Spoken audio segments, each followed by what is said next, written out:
안녕하십니까. 일반보험의 정석 석환입니다. 오늘은 서든데이 7번째 시간입니다. 추운 겨울 많이 사용하고 있죠. 각 집마다 하나씩은 꼭 가지고 계시는 전기장판.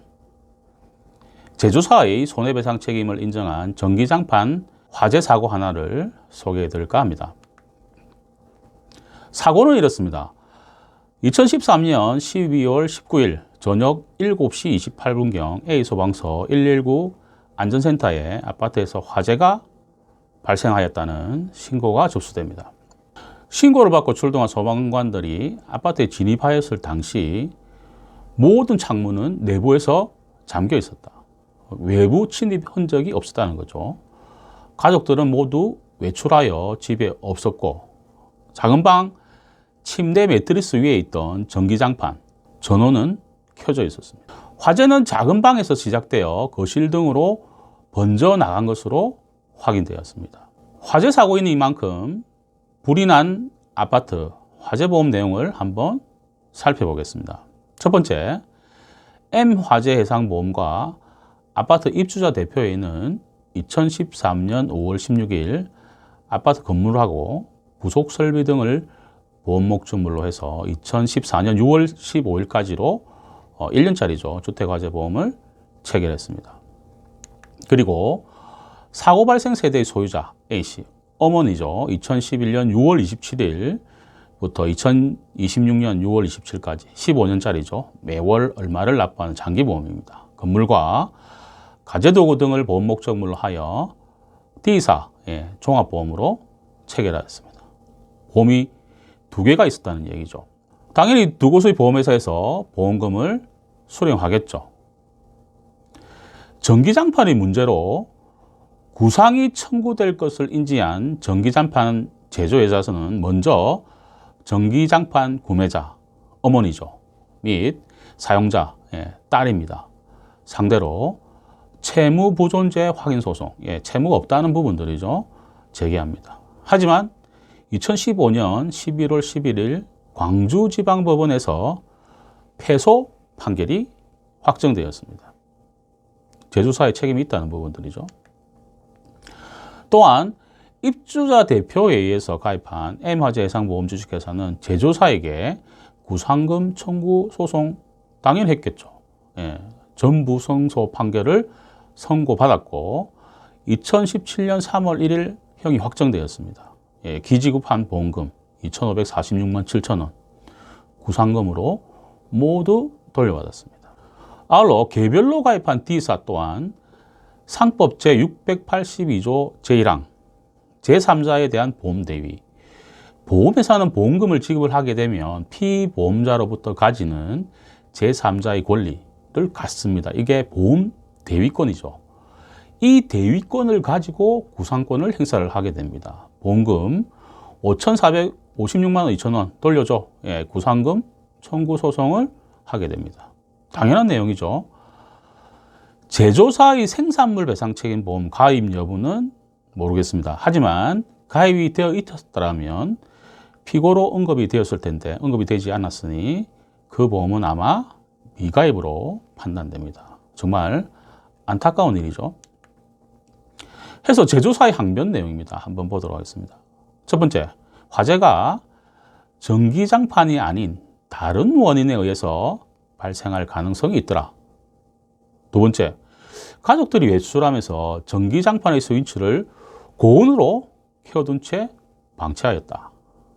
세 번째, 무거운 물건을 올려두었다. 이불과 라텍스 베개. 그 부분에 열이 집중되어서 화재가 되었다. 판단을 하고. 마지막으로 전기장판 보관 과정입니다. 통상적으로 이렇게 둘둘 말아서 보관을 해야 되는데도 불구하고 접어서 보관을 하다 보니 전련 피복이 손상되어 보관상의 문제로 화재가 발생하였다고 주장을 하게 됩니다. 어떻게 되겠습니까? 화재 법원은 판단을 틀리게 합니다. 전기장판은 통상 전기저항에 의해서 열을 이용하는 제품이죠.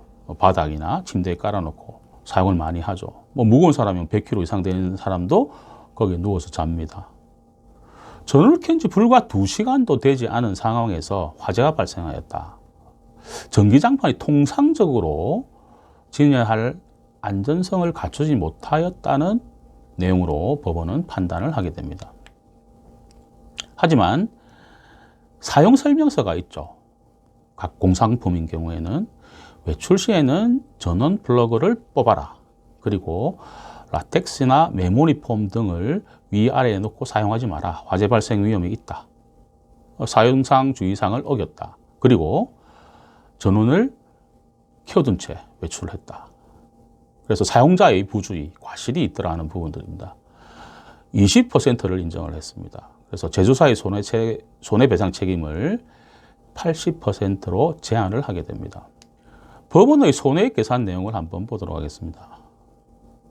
감정 촉탁을 두는 부분들인데 통상 이번에는 손해사정회사의 평가를 참고로 하게 됩니다. 먼저 입주자 대표회의가 가입한 회사가 선임한 비손해사정은 7,158만 원으로 평가를 합니다. 그리고 어머니가 가입을 했죠. 전기장판 사용자 가입한 회사에서 선임한 시손해사정은 8,003만 1,000원으로 평가를 합니다. 그래서 법원은 이 둘 평균 산출액인 7,580만 5천 원으로 손해액을 산정을 하게 됩니다. 아까 사용상 주의사항을 어겼다는 부분도 20%가 있죠. 감해서 법원은 80% 금액인 6,044만 원을 전기장판 제조사의 손해배상 책임으로 계산을 하게 됩니다. 여기서 잠깐 다 아시는 내용이지만 화재보험 약관 내용을 잠시 살펴보겠습니다. 방금 입주자 대표회의에서 가입하는 화재보험 하나, 그리고 어머니가 가입한 화재보험, 지급보험금 방식은 같습니다. 이런 경우에는 각각의 보험 가입 금액이 합산액이 분모가 됩니다. 그리고 입주자 대표회의, 어머니 보험이 분자수가 되죠. 그래서 각각의 비율이 나오면 손해액을 곱해서 각 보험회사 비율대로 보험금을 지급을 하게 됩니다. 예, 약관의 내용이었고요. 이번 사고에서 우리가 봐야 할 부분들이 있습니다. 뭐냐면 입주자 대표회에서 가입한 단체보험은 지금은 거의 전부 보험으로 가입을 합니다. 전부 보험이라 하면 사고 났을 때 전부 다 보상을 해준다는 보험이죠. 하지만 가제도구는 세대별로 일괄로 얼마를 가입을 합니다. 넓고 좁고 상관없이 가입을 하기 때문에 아직도 일부 보험의 개연성이 굉장히 높습니다. 일부 보험은 일부만 가입한 비율대로 보상을 해준다는 내용이죠. 이번은 개별로 가입한 보험이 있어서 손해액을 전부 다 보상을 받을 수 있었죠. 이처럼 입주자 대표에서 가입한 보험에서 부족한 부분은 우리가 스스로 꼭 챙겨볼 필요가 있습니다. 특약도 마찬가지죠. 아파트 단체 보험에서는 화재 대인 대물배상, 우리 집에서 불이 나서 옆집에 피해를 주거나 옆에 있는 이웃을 사망을 하겠다. 이런 부분들 보상을 해주는 부분들이죠. 그리고 급배수 누출 손해, 상수도 하수도가 터져서 건물이나 가재도구 피해를 입었다. 보상을 해주는 내용. 스프링클러 손해, 누출 손해. 누더니 스프링클러 터져서 건물이나 가재도구 피해를 줬다. 보상을 해주는 부분들이죠. 마지막으로 가족화재 벌금. 불이 나서 벌금형이 확정이 되면 확정된 벌금 보상해주는 부분들. 가족화재 벌금. 이런 부분들은 단체 보험에서는 가입을 하지 않고 있습니다. 못하는 부분들이죠. 보험료가 많아서. 가입되어 있지 않죠. 월 10,000원 또는 20,000원이면 충분합니다. 지난번 주택화재 강의에서 마찬가지로 특히 아파트에 사시는 분들은 관리사무소에 화재보험 증권을 꼭 열람하시기를 부탁드립니다. 부족분을 정확히 따져서 가입을 하게 되면 누수보험료 잡습니다. 누수보험 잡으면 당연히 만기환급금이 올라가는 부분들이 있죠. 일부 보험, 적게 보상해주는 보험이죠. 그 부분도 막을 수 있습니다. 보험증권 꼭 확인해 보시기 바랍니다. 다음 시간에도 우리 생활에 꼭 필요한 얘기로 찾아뵙도록 하겠습니다. 감사합니다. 항상 좋은 정보를 전달해드리는 일반보험의 정석이 되겠습니다. 정보가 좋았으면 구독하시고 좋아요 그리고 알림 부탁드립니다. 일반보험의 정석 석환이었습니다.